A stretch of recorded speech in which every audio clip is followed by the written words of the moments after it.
Damon Fordham, adjunct professor of history at Charleston Southern University in the Citadel. And every now and then, I get people who ask me, well, why do you play the harmonica in these videos? Well, there's a reason for that. Number one, I enjoy it.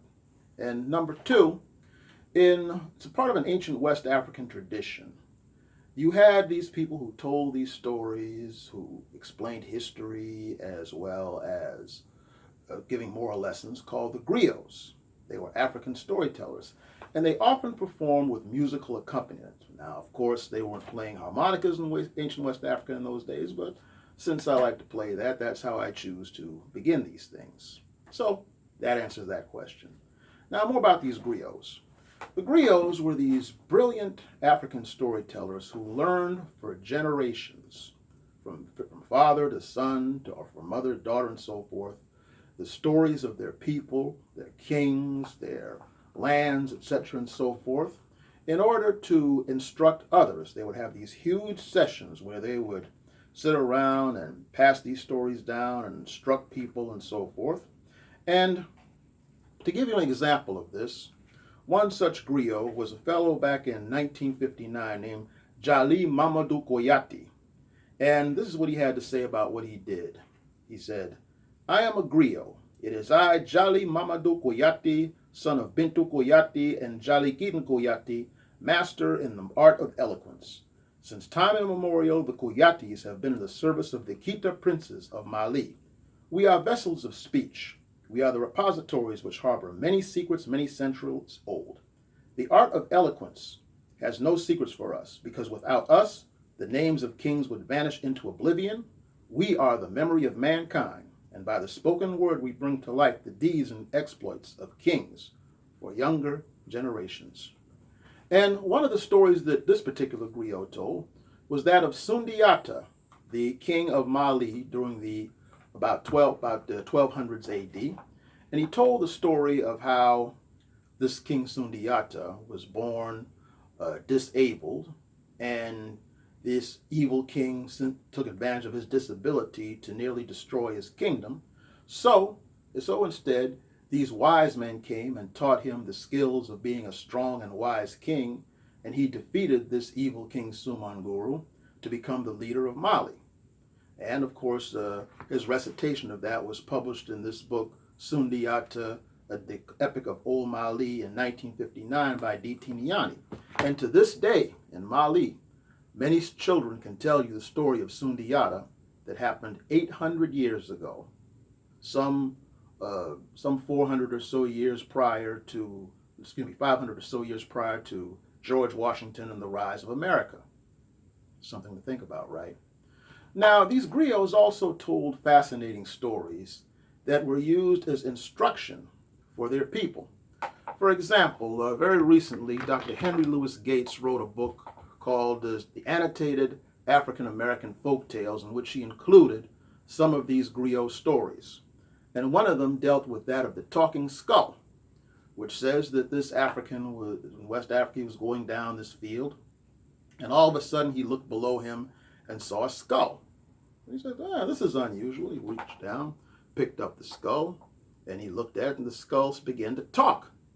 And so he's like, hey, he's like, wait a minute, you're talking. How did you get here? And so the skull said, talk brought me here. And the guy's like, whoa, dropped the skull. He's fascinated, and he ran back to the king. So the king's sitting there with his fellow chiefs, and he said, Your Majesty, I found a talking skull. Seriously, you got to come and see this. And the king says, listen, I'm a busy man. I've got a kingdom to rule. Don't come wasting my time with foolishness. No, seriously, sire, there's a talking skull out here.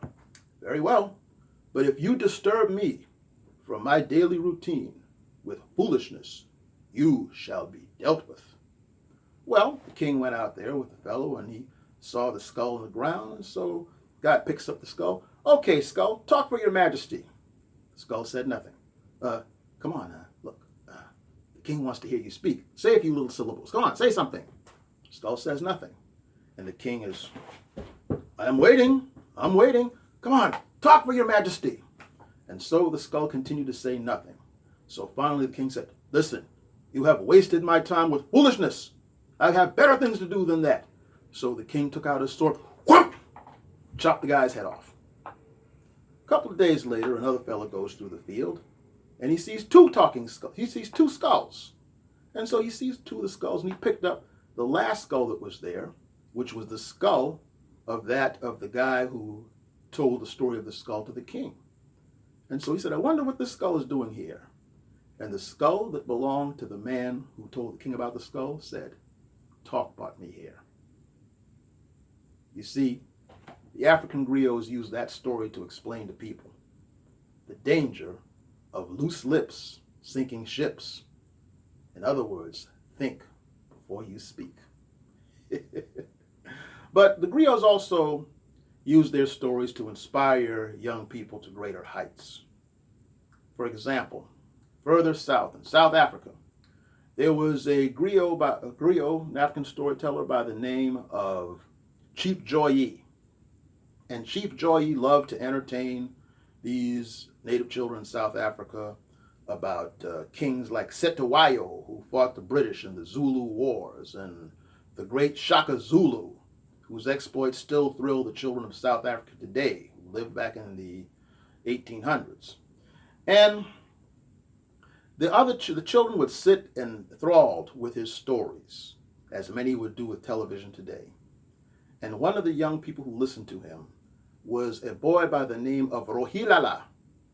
Well, Rohilala, after listening to Chief Joyi's stories, he would eventually go to the English mission schools, where, of course, as was the tradition, they gave him an English name.